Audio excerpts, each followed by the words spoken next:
The weather is cooling off, but the savings are hot at Legacy. Right now, the Daikin Comfort Pros at Legacy Heating and Air are saving you thousands on select Daikin heating systems. Upgrade to a Daikin high-efficiency heating system from Legacy today and spend winter warm and worry-free. Get thousands in rebates and enjoy flexible financing options to suit your budget. Daikin systems deliver unbeatable comfort, cleaner, safer indoor air, and energy savings. Visit LegacyHeatingandAirInc.com to view exclusive offers and get qualified now.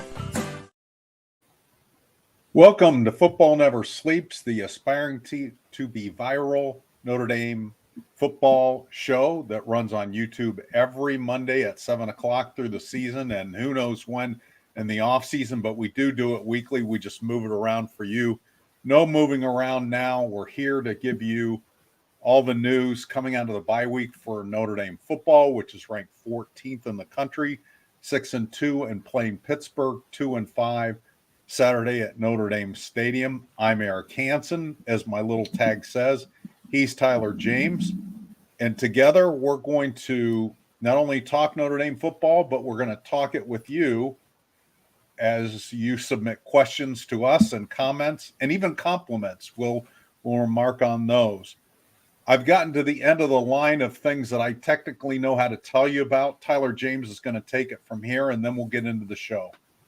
Yeah, if you're new to the YouTube game and you want to submit questions, make sure you've clicked through to the YouTube desktop version or a mobile app. You do not want to be watching us embedded if you want to comment, because you won't be able to do so.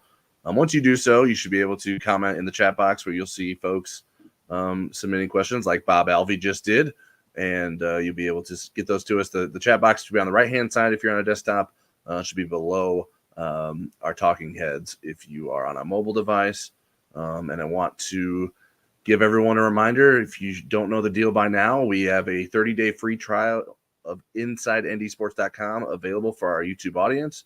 Use promo code NDYT when you sign up to get free access to our premium analysis and recruiting coverage and special access to Eric, myself, and Charleston Bowles on the Insider Lounge 24/7, even during a bye week. And there's a link in the show description, so you should be able to find it there.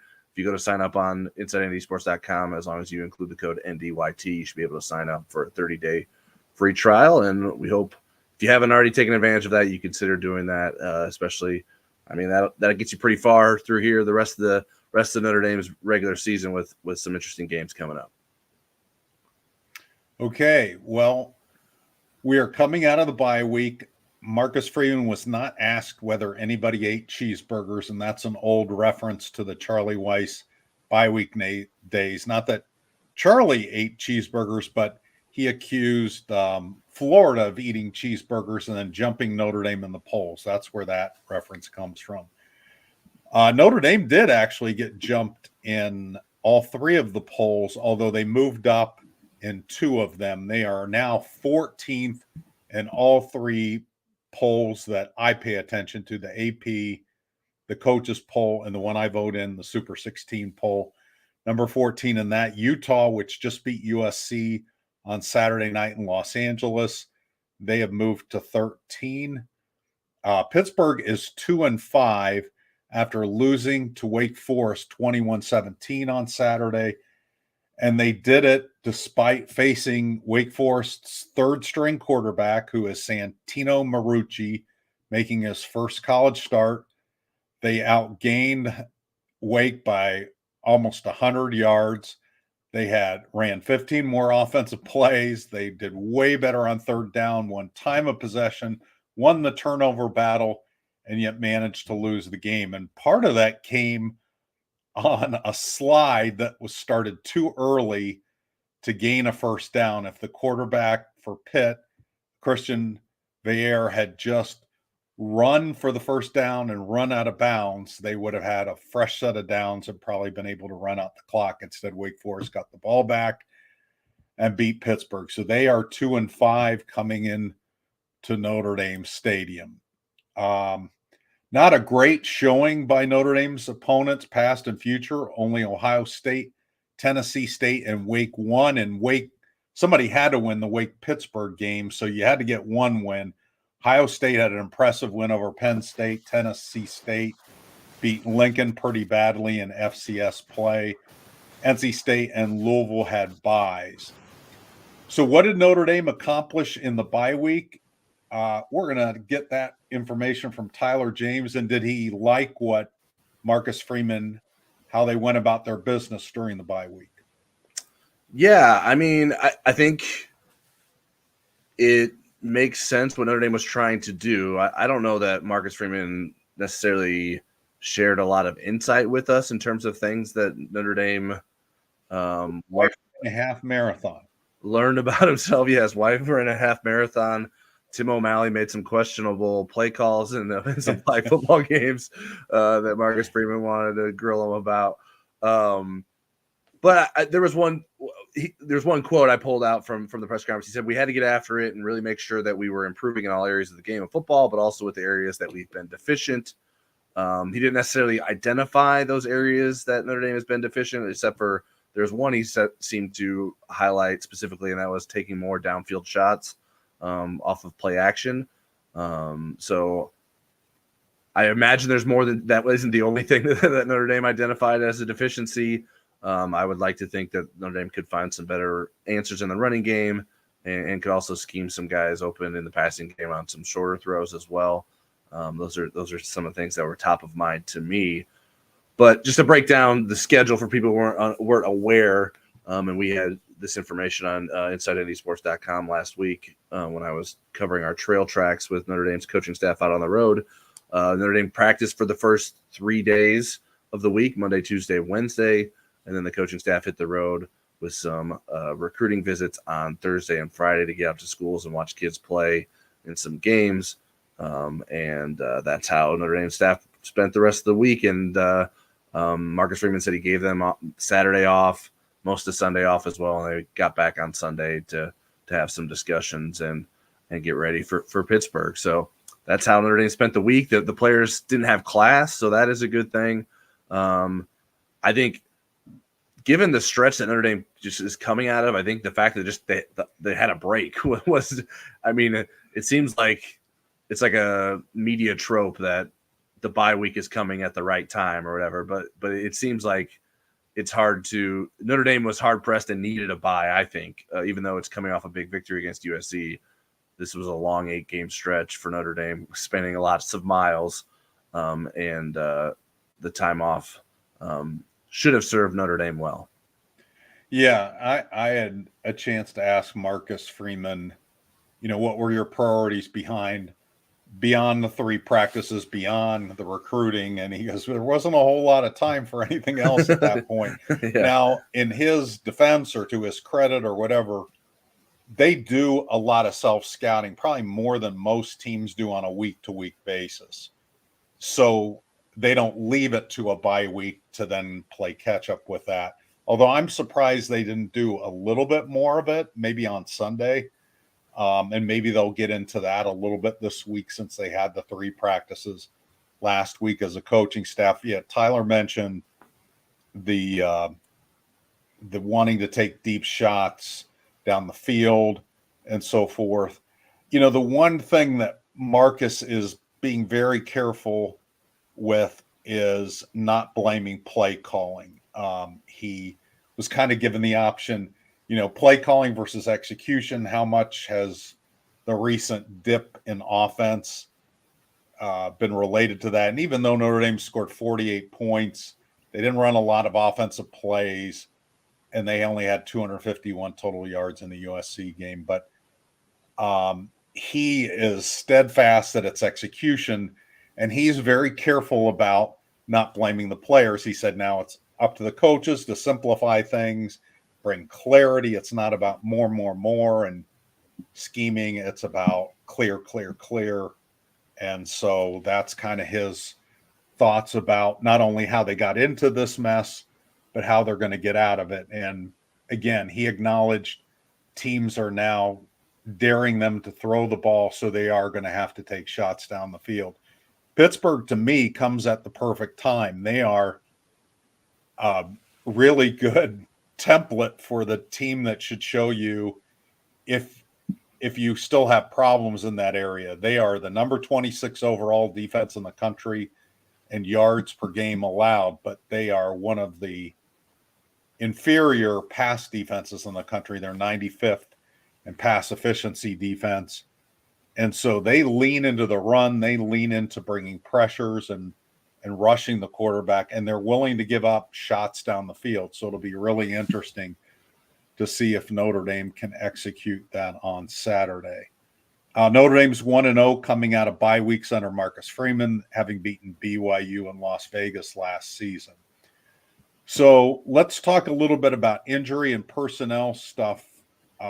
First here, Tyler, what's the injury situation with Notre Dame? Yeah, so Jaden Thomas and Jaden Greathouse, who we've been talking about for weeks, are getting closer to be 100%. And Marcus Freeman said that they're going to be as close to 100% as they've been since the start of the season. That is certainly good news. They've played the last 2 games in varying amounts, but they haven't produced much. They had just 2 catches combined against Louisville and USC. And I think it's pretty obvious that Notre Dame needs them in the passing game. Tobias Merriweather is someone who Marcus Freeman said needs to have a role, so that's not on the injury front, but it's the wide receiver discussion. And then also with the wide receiver position, Deion Colsey, not expected back quite yet, just getting to some individual work this week.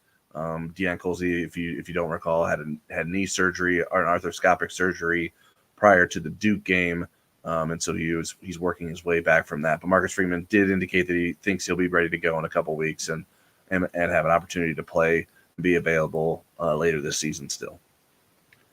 Okay, we're going to go to some bye week thoughts unless you want to jump into a couple questions before we get there. We got a couple of questions that we can get the ball rolling on that front. Let's go to Bob Alvey. Are college coaches using analytics too much?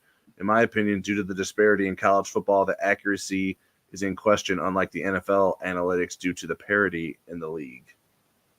So are college coaches using analytics too much? I don't know. I don't know what all teams do.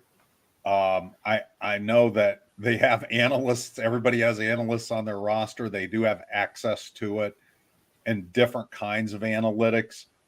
Marcus Freeman has often referenced analytics and the numbers when he's described why he made a 4th down decision or why he wanted Audric Estime to go down on the 1-yard line against Duke on his own.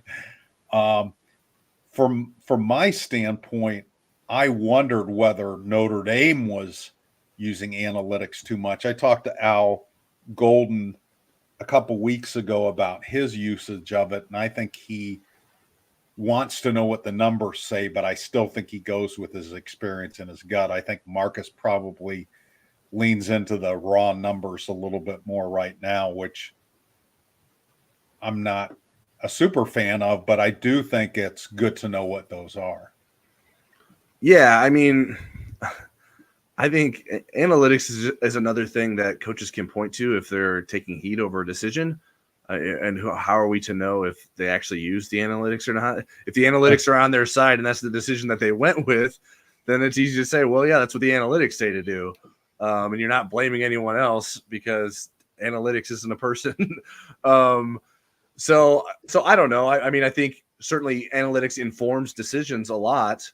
And I think it comes down to the coach in terms of how much they want to rely on that. I think you have to know how your team fits into those analytics and whether you have like team specific analytics. Like for instance, when we were talking about the decision of whether or not Notre Dame should have like tried to go down against Duke and Audric Estime and not score a touchdown and allow Spencer Schrader to kick what would essentially be an extra point. The analytics would indicate that Spencer Schrader is basically automatic and as extra point because that's he has a long career of kicking extra points, and Notre Dame's long snapper obviously has a long career, Michael Vincent, of snapping cleanly, but there's many more variables that go into kicking extra point besides just those guys. So you have to sort of know what to be confident in and what not to be confident in as it relates to those analytics. So I don't know how much exactly Notre Dame is using analytics and when they're using analytics. I think it informs and has encouraged coaches to be more aggressive on fourth down situations on the other side of the field when you're in enemy territory. A lot of the analytics support going for it on fourth and short because your chances of getting it are better than your chances of pinning an opposing team inside the 20 sometimes. There's some math there involved, and I think you sort of have to, I think on a game-by-game basis, you have to have a sense for, okay, how well is our offense playing? How well is their defense playing? What play call do we have in mind for that situation? So I think it can be used too much, and especially if it's not used with sort of the context of the situation specific to the team and the game that it's being cited in. All right, next question is from John Murray from 5 to 10. How would you rate the O-line play at this point in the season? I'll let you go first, and then I'll copy off of your paper because you've really studied it more than I have. I would probably go with a 7, maybe 7.5. I just think they played better in some of the bigger games. They have, and they were fine against USC. I mean, they protected Sam Hartman. Weren't great in the running game, but they did a decent enough job. They prevented tackles for loss, which is a big thing against a USC front that likes to do that and does a good job of doing that. I just like Joe Alt is Joe Alt. Like I don't think there's a lot of criticism there. But beyond that, I don't know that we've seen huge improvements. I mean, especially with Zeke Correll and Blake Fisher, I think we expected to see significant steps forward from them in their second full seasons as starters. And I don't know that we've necessarily seen that on a consistent basis. Pat Coogan and Rocco Spindler, I think you sort of expected some ups and downs as first-time starters. And I think we've seen a lot of that throughout the season. So I would probably go a 7, maybe somewhere between a 7 and an 8, given the way they've played lately. And I'm interested to see how they can continue to grow and what that looks like in these last 4 games. What would you say, Eric? Well, I'm going to dig into analytics here since we're allowed to know. They did make the midseason honor roll for Joe Moore Award. Now that's 23 teams, but 23 out of 130. So if you do the math there, that kind of equates to an upper 20 to 25%. So I would give them about a 7.5. I agree with a lot of points Tyler made about not having a noticeable improvement from Blake Fisher and Zeke Correll. And again, it's just been really inconsistent. Now, again, some of what I think plagued them in the Louisville game was because there was all these people coming in and out of the game in a game where continuity and cohesiveness was super important, the way that Louisville was moving around its defensive front. So I kind of throw that on the coaches more than I do the players not executing that. But it's going to be really interesting to see down the stretch. In the press conference today, Marcus Freeman committed to those 5 starters for this week. And this would have been a time if you were going to make a change, I think, where it makes sense. I think at this point you kind of ride those guys out for the rest of the year now that you're committing to them for game number 9. All right, one more question here from Ed Coquillard. Was there any forthcoming information as to why Matt Bayless left the program? And I see this question all the time, and I don't have much more to add, but I wanted to throw it in here because I know we get it a lot. I don't think that you're going to see a public explanation for that until Matt Bayless resurfaces back at Notre Dame or somewhere else, which will probably be somewhere else, but it's not going to be during this season, obviously. And it's something that he's requested privacy for, and I think pretty much everybody's kind of honored that. But he is missed because not only what he does in the weight room, but just his reach beyond that as far as a leader, institutional knowledge of the program.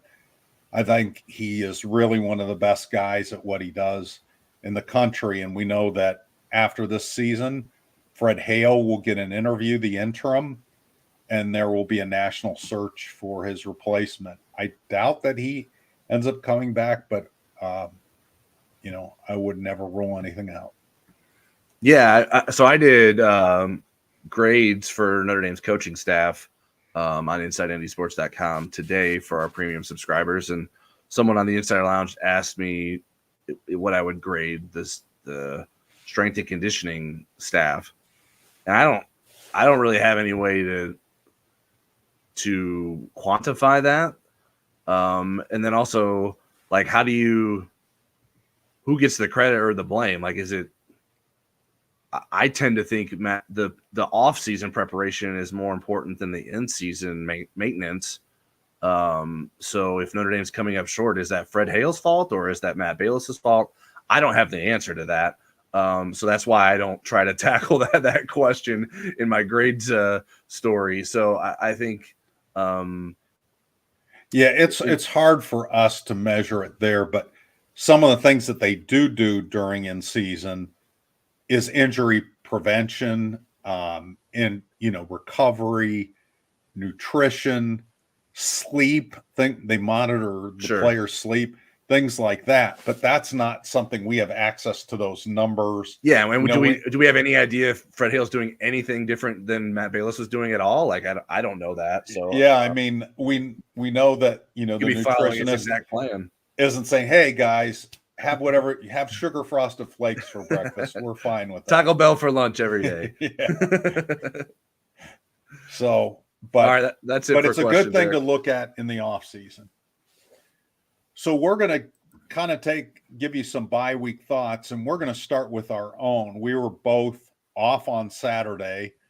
Tyler, did you watch any football games and have any observations from the day?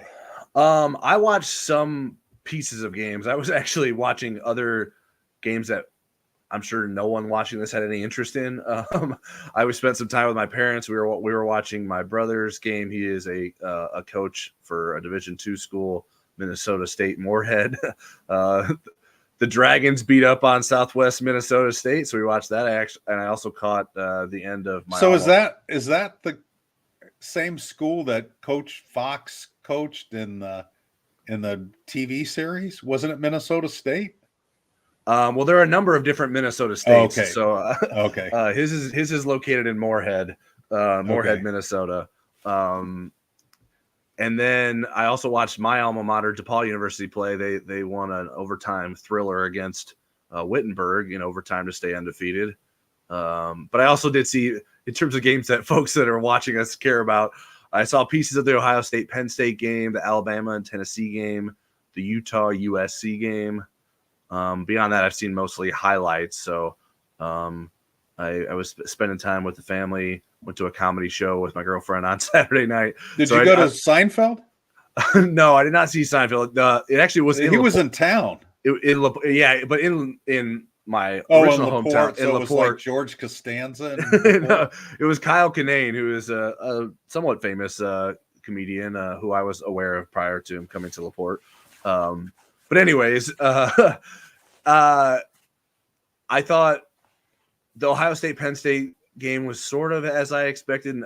I don't think Ohio State's offense is as dynamic as it's been in the past, but there's enough there. And I think Ohio State's defense is really good, and that continued to be the case.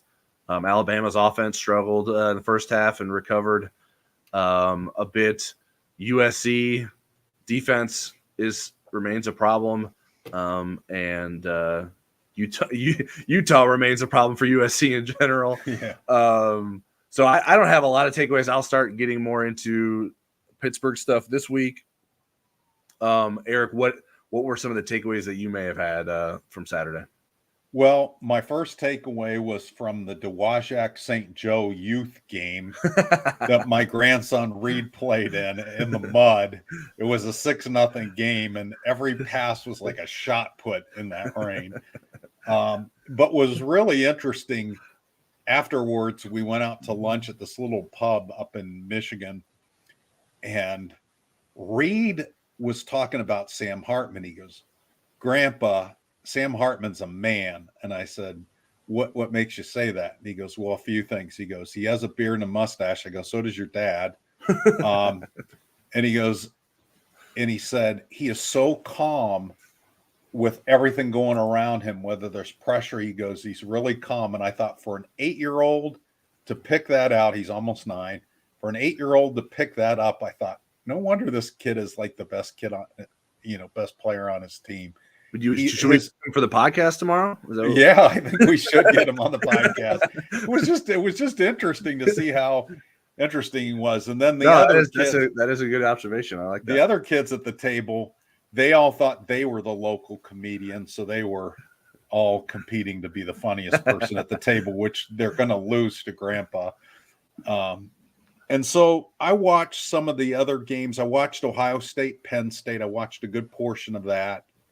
And I was really impressed with Ohio State's defense and really stunned at how inept Penn State's offense looked against it. Drew Aller, who's a really good quarterback, Penn State did not have a third down conversion until like inside of a minute was left in the game when they got that kind of ticky-tack touchdown. It was 20-6, and they made it 20-12 with like 29 seconds left. I only watched the part of the Alabama game where Alabama looked bad on offense. Apparently they got all these points in the second half. USC and Utah, the snippets I saw from that were USC just doing stupid things like roughing the passer penalties on defense that allowed Utah to get down the field and get in position for a game-winning field goal. USC should have won that game. Utah really played them tough. And then I watched Washington, Arizona State, because I have to vote in that poll. And it was the last game being played. And Washington didn't take the lead until really late in that game. Arizona State was ahead 7-6 and could have had a chip shot field goal. They went for it, threw a pick six for like 90 yards going the other way, and ended up winning 15-7. I still voted them number 1. They turned the ball over a whole bunch of times and still were able to hold down Arizona State. But, the thing that struck me more than anything else was a game I didn't watch, was kind of following electronically, and that was Clemson-Miami. Mm-hmm. And it's just stunning what a funk Clemson is in with pretty good talent on that team. And you kind of look at it, and what was really stunning in that game for me was all year when Clemson has looked bad, at least they could run the ball. And Miami said, you know what, we're going to put extra guys in the box. We're going to shut down your run, and we're going to force Cade Klubnik to beat us. And he couldn't. And that's stunning considering the pedigree. I mean, that was like the number 2 player in the country coming out his senior year in high school. He's from the same high school as Jaden Greathouse down in Texas. And just Clemson's fall and what I mean, even if they were to beat Notre Dame in a couple of weeks, that's not going to salvage their season. They've lost 3 ACC games. They are really kind of at a crossroads as far as I'm concerned with their offense.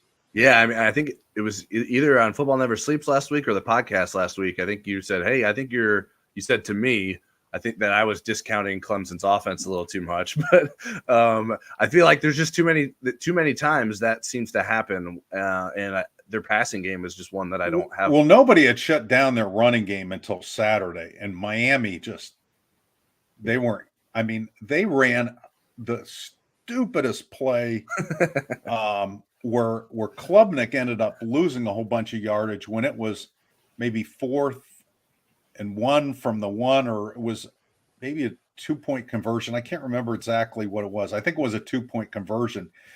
And they might have had a penalty where it was a little bit closer, and instead they had Klubnik try to take it outside instead of one of their really good running backs because they had no confidence they could get it. So, yes, you are correct in predicting that because up until that point, I thought, you know what, their quarterback stinks. They don't have guys on the perimeter, but at least they can run the ball, and they couldn't. Do you remember, and I can describe it, I think it was the essentially like the clinching touchdown for Ohio State. I think it was Ohio State's last touchdown. It was a touchdown reception by Marvin Harrison Jr., a catch and run. That was like the kind of play I was like, why don't we see that in Notre Dame's offense more? Like, yes, Marvin Harrison Jr. is a great receiver, but he didn't have to do anything great on that play. It was schemed for him to get open on a crossing route. I think people will call it a mesh concept where there's basically two guys from the other side crossing the field, and then sort of causing some congestion, which gives Marvin the Penn Harrison State defenders ran into each other. Now maybe Notre Dame doesn't feel like it can buy enough time for Sam Hartman to do that, but you'd like to think that you should be able to do that. That seems like a pattern that either Tyree or Faison could do. Anyone can do it. It's not. I don't think it's that complicated. But make the most of it after the catch. Right. That has the speed then to outrun everybody. I feel like Notre Dame used Chase Claypool on that a lot. Like just get him drag across the middle, just give him the ball and let him go because Chase Claypool was really good after the catch as well. So it's like that. Like those are the kind of things when I'm talking about. I'd like to see Notre Dame scheme its wide receivers open a little bit more. Those are the kind of things that I'm like, man, why can't Notre Dame, like, yes, Marvin Harrison Jr. is great, but like there are other players that can do that. And it's just as much the other guys in that route concept as it was Marvin Harrison Jr. ability to do something with it after he got the catch. Right. So yeah, I would agree with you there. So as we mentioned earlier, Notre Dame is at 14 right now. There are 12 teams that make the New Year's Six, and that includes the playoff semifinals, but you're throwing in a team that's a group of 5 team that's not going to be in the top 12. And then if Florida State makes the playoff, the ACC still will get a team in the Orange Bowl. That's how it works this year in the final year of this. There's these rotating semifinals. So this is one of the years the ACC gets a team in the Orange Bowl. Well, after Florida State, who's the next team? What is it? It could be Duke. It could be Louisville. But it's not a team that's likely going to be in the top 12. So Notre Dame really needs to be in the top 10.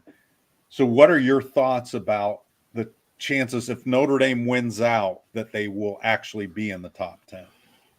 Yeah, I haven't mapped out like the other losses that Notre Dame would need to have because I think it's probably somewhat extensive. But I tend to defer on the side of chaos when it comes to these things. As long as Notre Dame can win out, I'd like to think that they can get there. The problem is I don't know that Notre Dame's resume is going to improve much in the final month. I think a win at Clemson still matters, even if Clemson loses a couple games still. But it's not what you thought it was going to be when you entered the season. Does USC keep losing now? Like, how impressive is the win over USC in a month's time?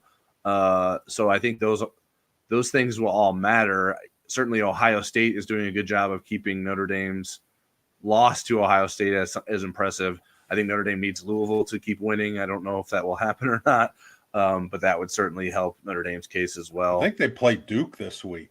So one of them has to win. Yeah, that should help one of the Notre Dame's resume items. So yeah, I mean, I think it's possible. You follow the polls way more, obviously, as a voter. I want to ask about that, but I also wanted to ask another thing.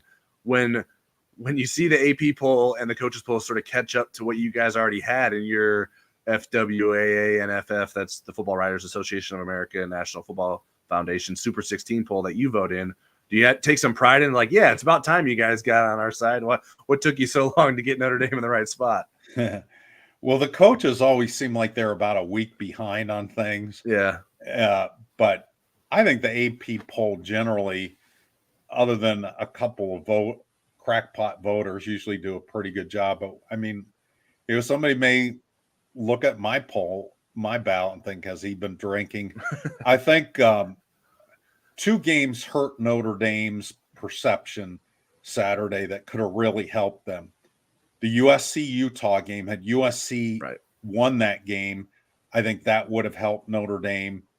I think the other thing that would have helped is if Riley Leonard didn't get hurt against Florida State. Now, I'm not saying they would have ended up winning that game, but he goes down either late in the third quarter or early in the fourth. It was 20-17 Duke, and Duke was driving. They were in the red zone, and he hurt his ankle, so they brought in the backup quarterback who looked like a fourth-string quarterback. I mean, he really struggled. Deer in headlights. And give Florida State credit. They immediately put all their resources into stopping the run and to beg that kid to throw a complete pass. And he was very off target. He was very nervous, a difficult environment to come in and play. But Florida State ends up winning that game going away 38-20 because, then Elko has to kind of gamble. And, Florida State had some short fields, so it was just touchdown. Right. But it would have been interesting to see had Riley Leonard stayed, because if Duke wins that game, then that's two games that really elevate Notre Dame that they had won. Instead, people just look at the final score and say, oh, Florida State wiped them out. Not really. I mean, Duke was, I don't want to say in control, but they were ahead with a pretty good chance with Riley Leonard of the game at least getting another field goal, if not a touchdown. So, but I think Notre Dame, as long as they win and as long as there's not like 17-12 win over Wake or something like that. Yeah. Because other teams are going to be playing big games at the end of November against really good teams. And so that's going to be the comparison. And if you win games like that, you invite teams that lose to just stay ahead of Notre Dame or jump over Notre Dame as Utah did this week. Not quite sure that I understand the rationale. I moved Utah up too, but I had Notre Dame ahead of Utah on my ballot. I felt like, Notre Dame beat them by 28 points. Utah only has one loss, but Utah didn't play Ohio State either. So, but yeah, and I think that's really the goal right now is to get into the New Year's Six Bowl. So, speaking of Clemson, there's kickoff time options. They've eliminated it from being a night game, which I thought would happen if they lost to Miami. So it's either going to be at noon or 3:30 Eastern time, either on ESPN or ABC. And they will not determine that, or they don't have to determine it until after all the games have been played Saturday. And so they'd announce it late Saturday night or Sunday. It's called a 6-day option. The game that they're toying with that will be the other one in one of those time slots is Pitt and Florida State. So my thought is if Notre Dame beats Pittsburgh, then I don't know which is the more desirable time slot from.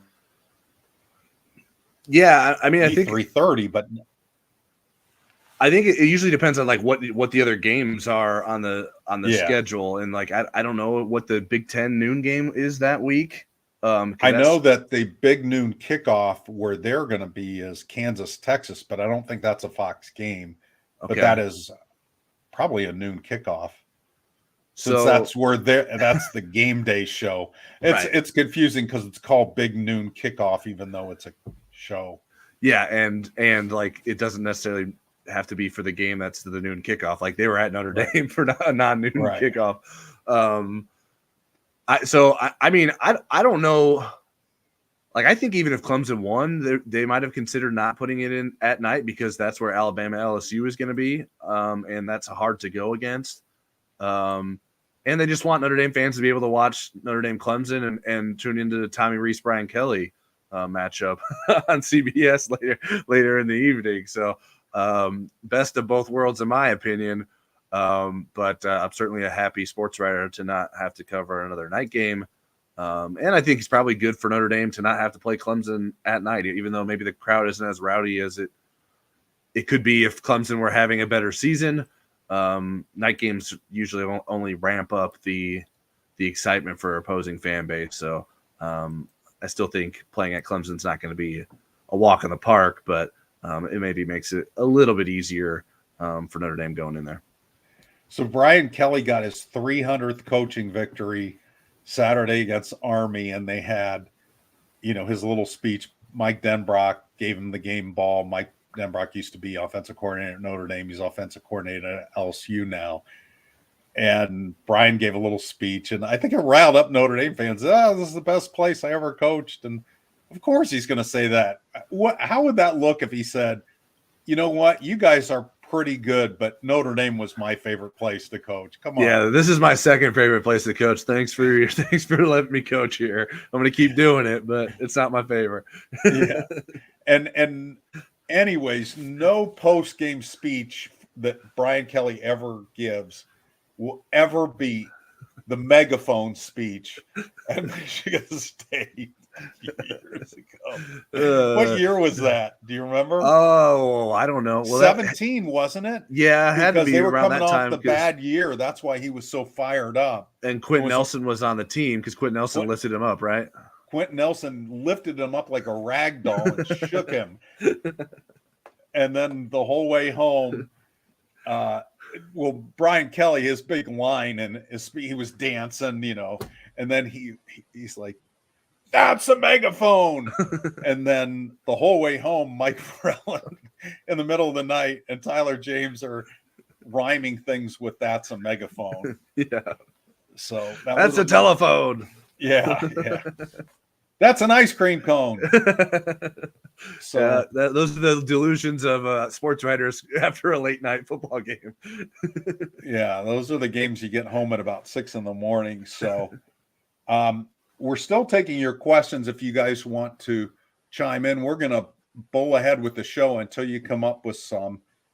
So Tyler, it sounds like some of the younger guys did get some of the practice reps on Monday through Wednesday. They did do some ones-on-ones, but they also wanted to get a look at the 2s and the 3s. And one of the guys that came up for a question was Boubacar Traore. And Marcus Freeman, he got 2 game reps against USC, and one of them was a sack. And then he celebrated a little bit too long, but we didn't get into that today. But he hinted at it, but he didn't want. He hinted at it, but it sounds like Boubacar's going to get more of a look. Now, first of all, do you endorse that move? And secondly, do you see anybody else that might fit in his category that might be able to make a move up the depth chart in these final 4 games? Not just for mop-up duty, but for, real high leverage snaps. Yeah, I would endorse that. I think we need to get to the bottom of how much Boubacar has played. Remember, I think it was last week we had the debate was like, well, it says that he's only played 1 game according to Notre Dame, but Pro Football Focus had him in some other games. So I don't know how many games he's played in for certain. I haven't doubled back on that. And that could dictate if Notre Dame is interested in trying to redshirt him this season, how much they use him moving forward. But yeah, I would be in favor of it. I even think the guy ahead of him, Joshua Burnham, I think I want to play a little bit more. Jordan Botello, I think he's like the one Notre Dame starting defensive lineman whose stock has fallen for me this season. And I don't know what the answer is there. But I think if Joshua Burnham can continue to play well, if you can get some more reps for Boubacar Traore, I would be in favor of that. I think the more guys you can get out there, obviously we know if Jalen Snead is sort of getting some of those reps, not necessarily at Viper, but in a pass rush kind of role on third downs. So I think there's some room for creativity on the defensive side there. As for the offensive side of the ball, I don't know. I mean, my guess, I think I know what your answer would be, and that's Eli Raridan. And I'm open to that, but I don't know that there's much else changing. I think it's as much about the reemergence of Jaden Thomas and Jaden Greathouse in the offense. And I think with the running backs, we saw it sort of shrink down to mostly Audric Estime and Jeremiah Love against USC. Does it continue that way? I wouldn't necessarily have a problem with that. I do like what some of those other guys can do, but I don't know if I want to take those guys off the field a lot either. You've already played the Jordan Faison card. There's no other receivers that are waiting besides Braylon James that haven't played, and I don't know that that's going to be the answer there. So, and And then other guys on defense, I don't know that there's anyone else that necessarily sticks out. Do you have some guys in mind, Eric, besides the one I stole of yours, of Eli? Well, on defense, I mean, I think they've settled into where they think Jack Kaiser and Jalen Sneed can help them. But I don't think we're going to see a fresh face except in later stages of the game, like Jay Nosberry or Drake Bowen. I'm sure they'd love to get those guys on the field, Christian Gray, but not in the, one score game. I don't think we're going to see them in those kind of circumstances. But while we're talking about personnel, especially wide receivers, I think we need to circle back to Tobias Merriweather. Now, it was interesting. Getting choked up? I'm getting a little verklempt. Talk amongst yourselves. Sorry, I couldn't resist. Rhode Island is neither a road nor an island. Discuss. Okay. So that was a tribute to Antonio Carter and Linda Richmond. So Tobias today on the depth chart, and Notre Dame's official depth chart usually isn't super insightful. They usually just kind of roll out the same depth chart as the previous week.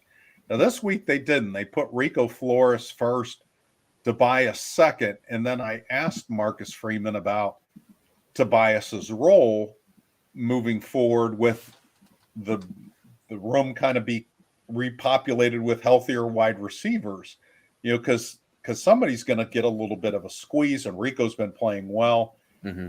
And, his talk was that, he's somebody we talked about in our meetings today. We've got to get the ball down the field to him and some play action shots and some 50-50 shots. We have faith that he can make those. Now, let me throw out a couple numbers for you, and then I'll ask you the question. Of all the offensive players on Notre Dame's team, the lowest in catch rate, which is catches versus targets, is Tobias at 44%. He's also got the highest drop rate at 20%. So do you feel like this investment, first of all, let's say, do you feel like he's just paying lip service to this, or do you think Notre Dame is really going to reinvest in Tobias and try to keep him a big part of the offense because he's number one in snaps among wide receivers? Yes. I don't, in terms of being a big part, he's not going to maintain that spot as the number one in snaps. I don't think. So I do think they want to use him. And I think I am in favor of that. I still think his skill set is different from the others on the team and at the wide receiver position. And that I think you have to at least give it some shots and give it some tries. I think it's worth exploring in ways. I think, to me, it's like, yes, Rico Flores has played well, but I don't know that he's like, he deserves to not share snaps now. Like, I don't think he's played that well. And so I think I don't think really anyone at wide receiver has played to a level that it's like, okay, he needs to be on the field the entire time. Jaden Thomas is someone I thought that would be that, and maybe he gets back to that when healthy. But I don't know that anyone else has played to that level. So I think that, and this is what I imagine happening this season, was there being a lot of different rotation and guys getting used and finding different roles, but it hasn't really played out that way. Although if you look at the stats, it sort of looks like that because there's a lot of guys bunched up with 13, 14, 15, 16 receptions. But some of that is sort of like guys have come and gone throughout the season, and some guys are good for a couple of games, and then some guys haven't played as much later throughout the season. So I still think there needs to be some role for Tobias Merriweather in this offense. And I think he can still make some plays for you throughout the rest of the season. And I posted on Twitter our updated depth chart with the Rico Flores news, and folks were like, fine, good. Tobias Merriweather, he stinks. Like, well, I'm done with him.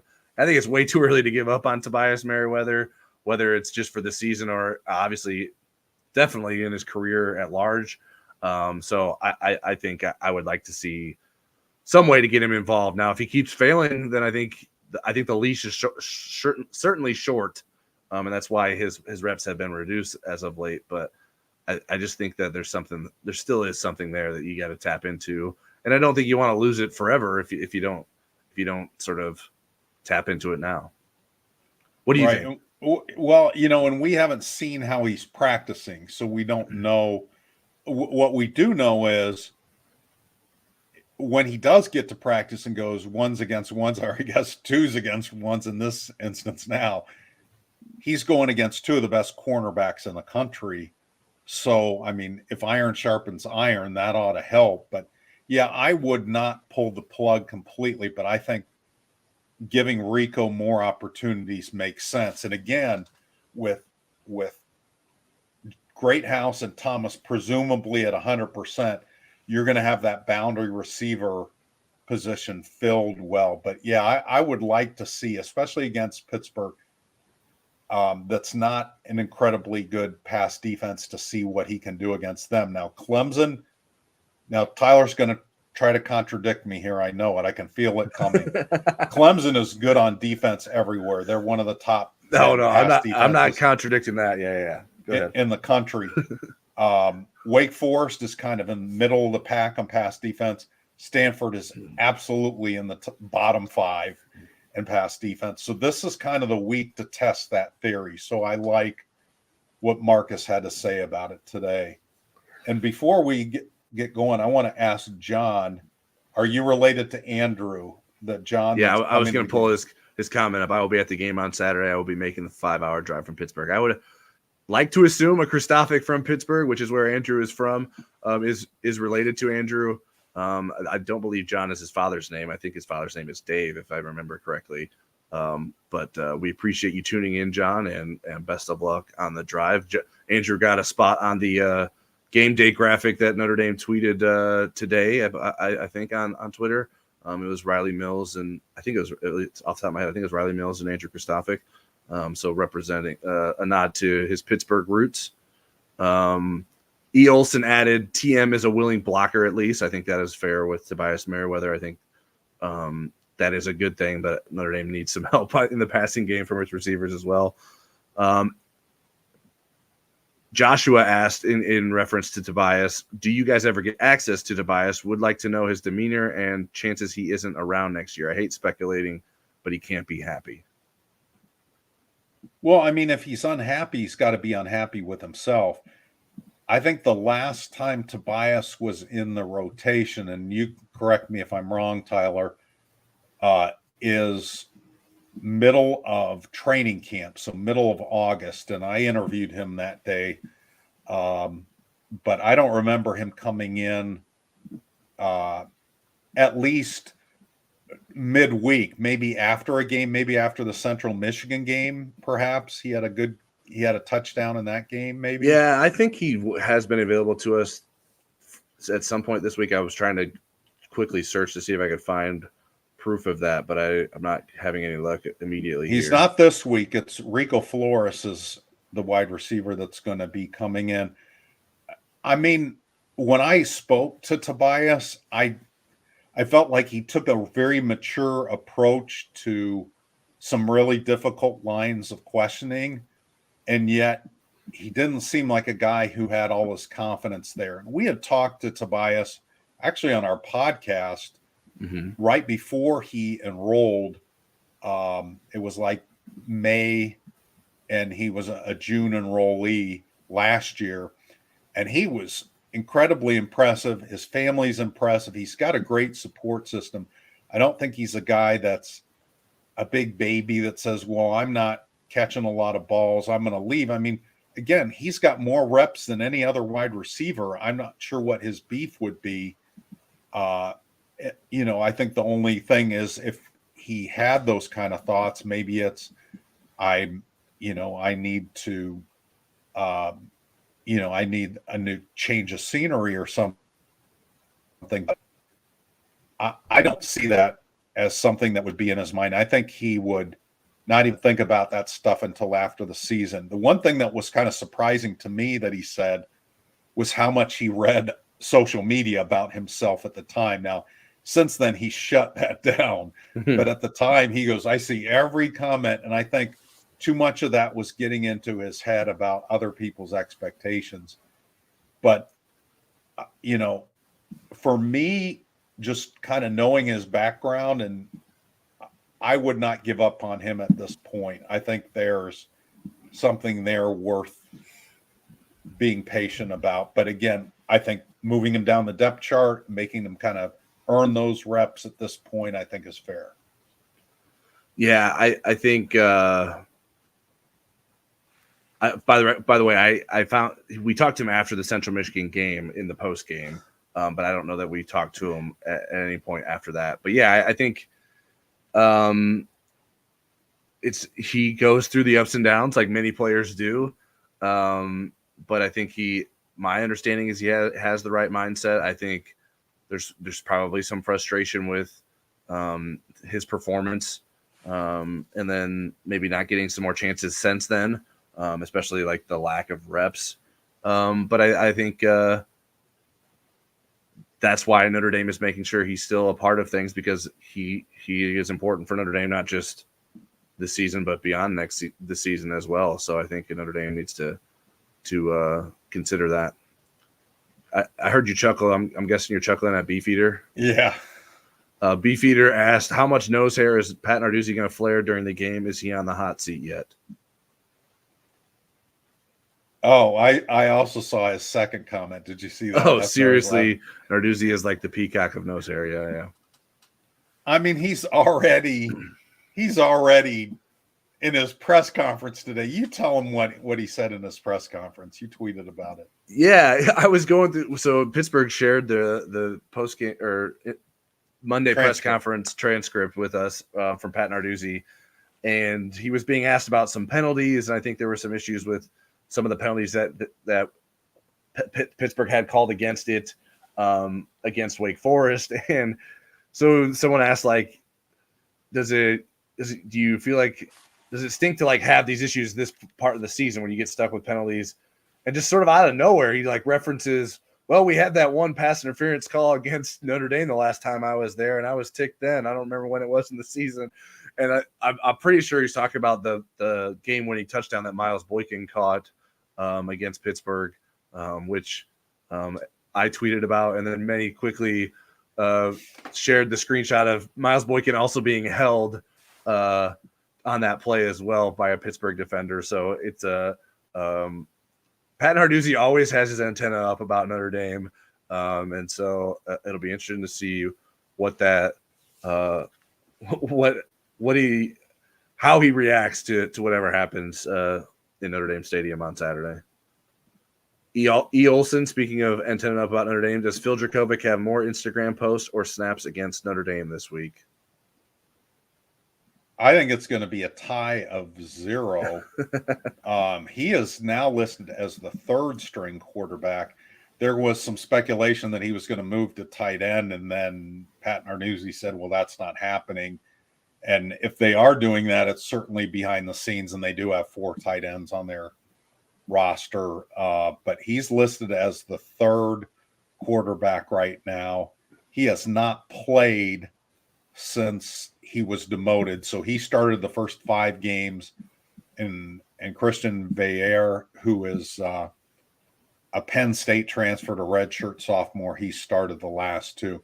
Their stats have been pretty similar. I think Pittsburgh's offense has moved a little bit better with Veillere, but they're still not a very good offense, and they only scored 17 in the Wake Forest game. They scored a bunch against Louisville, but a lot of those came off of their turnovers. They didn't have very many offensive yards in that game.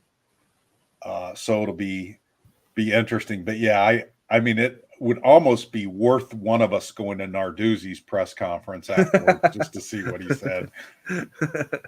Yeah, I think you're right on with 0. Phil Dracovic hasn't had a Instagram post since September 13th, so I would be a little shocked if he had one. E. Olson is obviously referencing the last time Phil Dracovic came back to Notre Dame as a member of Boston College and wasn't playing, but he made a post that was pretty bizarre, including accusing Notre Dame of cultural appropriation for playing shipping up to Boston. So I don't think Phil Dracovic is going to do that again. When he was with Boston College, that was right. The thing. Yeah.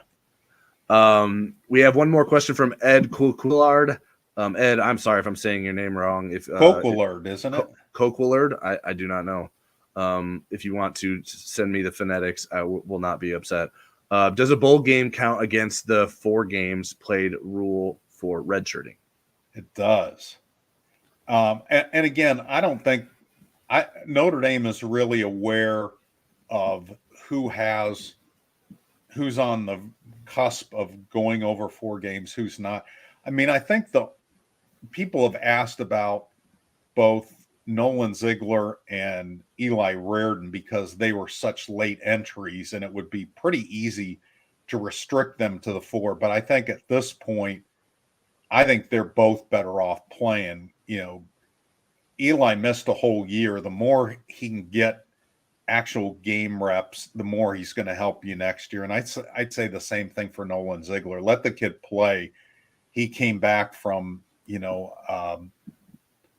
a personal issue that was related to mental health. And I think the more he gets on the field and is able to contribute, the better off he's going to be. I mean, if Eli Reardon turns out to be the player that he was projected to be coming in, he wouldn't be a 5-year player anyways. And maybe Nolan Ziegler wouldn't either. Yeah, it is something that I think the NCAA should at least consider, especially with the opt-outs becoming such a fad, and that pushing teams to need to play. That's a good point. I mean, you're trying to incentivize. Right. So maybe considering not counting that against you for a redshirt season, I think would be fair. I don't know if that's been proposed. I think I heard I think that came up at some point last offseason or last season when you see all these guys dropping out of games, and teams need to fill out the rosters with competitive players, and sometimes they can be in a tough spot with that. And then you're sort of, if you had a guy that was on the border, you still feel kind of bad if he has to play in a game that means little to some of his teammates, but then he has to play and then lose a year of eligibility as a result. Well, the best way to ensure participation is for Notre Dame to play LSU in a bowl game. Yeah, I would imagine so. I know one of the hot topics on the Insider Lounge over the weekend was whether or not someone like Sam Hartman would play in a bowl game and what kind of bowl game he would be willing to play in. He's probably not exactly motivated by Brian Kelly necessarily, because that he wasn't not here before that, but his teammates are. There are plenty of teammates that will be pretty fired up to play in that game. Okay, do we want to hit a couple of recruiting points before we say goodbye? Or yeah, we can do that real quick. Hey, we got a "you're all good" from Ed on the pronunciation, even though we pronounced it 2 different ways. Yeah. He didn't say we're close enough. We're in the ballpark. Ed C. So Notre Dame got a verbal commitment from James Flanagan, tight end from Green Bay, Wisconsin. His dad, Jim Flanagan, was a former defensive lineman for Notre Dame. Really, really good defensive lineman. So what's Notre Dame getting in James Flanagan? Yeah, he's the number 7 tight end in the 2025 class, number 244 overall. It's a nice get. I think it's always good to get those legacy commitments. He's a bit raw, as Clint Cosgrove, our Midwest national recruiting analyst, pointed out. But I think he's the kind of guy you want to bet on. In terms of like how hard of a get was he? I think he's on the easier. I mean, you're talking about tight ends. Notre Dame could recruit tight ends in its sleep, I think. But the need for a tight end became greater when Nate Roberts dropped out of the class, and James Flanagan was someone Notre Dame always liked in the class as well. And so he's in there, and now Notre Dame's weighing the possibility of taking a second 2025 tight end, depending on whether or not it can get Carter Nelson in the 2024 class. So that's something I reported on the Insider Lounge, I think, last week. So that's something to keep an eye out for. But yeah, a good commitment for Notre Dame. Certainly not one to overlook. I think he's got some good size and some good strength. He's played both sides of the ball a little bit as well. So a very good player out of Wisconsin, and a good addition for the Irish. And do we sense more commitments maybe coming in the next few weeks or for 2025? Yeah, I don't necessarily know that there will be. One guy I'm keeping a close eye on is Owen Strebig. I think he's planning to go to the UCLA USC game at the end of the season, and then I wouldn't be surprised if he makes a decision soon after that. But we're getting sort of the part into the cycle with these 2025 recruits where their junior seasons are ending. Either they like have a decision made already, or they have an opportunity to make a lot more visits if they wait till January and start getting back on campuses. So I don't know that we'll see a lot more decisions. And Notre Dame's not necessarily going to have big recruiting weekends moving forward here to close out the season. So there could be a couple of guys Notre Dame's in good shape with that decide to go ahead and end it. But we're getting towards like the end of the window for that, I think, for a lot of 2025 guys until we get back into the junior day cycle. That'll start back up in January. Speaking of windows, if you say, what's this insider lounge they're speaking of? That offer right down there in the bottom. There we go. I get my finger in the right place. Use NDYT for a 30-day free trial. You get all our premium information. Then you'll know exactly what we're talking about when we say the insider lounge. That's right. So make sure you sign up for that. We'll be back on YouTube later this week. Place Your Bets will be back. I'm sorry for everyone who missed that. I'm sure there's not a giant crowd for that, but we didn't have any bets to make. We weren't watching enough of games that folks wanted to bet on. Well, we do that pick'em contest, and I missed the noon kickoffs. Oh, no. So I got all those wrong. Well, I remembered when I was watching my grandson's game, so in the rain I'm trying to do it, and it wouldn't let me in, so I had to wait till I got done with lunch, and then I was able to pick the other games. You didn't take advantage of the reminder I put on the Insider Lounge. I usually do that on Thursday. Well, you remember Saturday was a day where I was a little distracted. Yeah, for those who don't know, Eric just had another birthday, so happy birthday to Eric. Make sure you guys wish him some well in the comments if you're still hanging around here. I think he's like 37 now, so I'm catching up to him. But my 11-year-old grandson thought I was 50. I go, you're my favorite. He knows Christmas is coming up, so of course he thinks you're 50.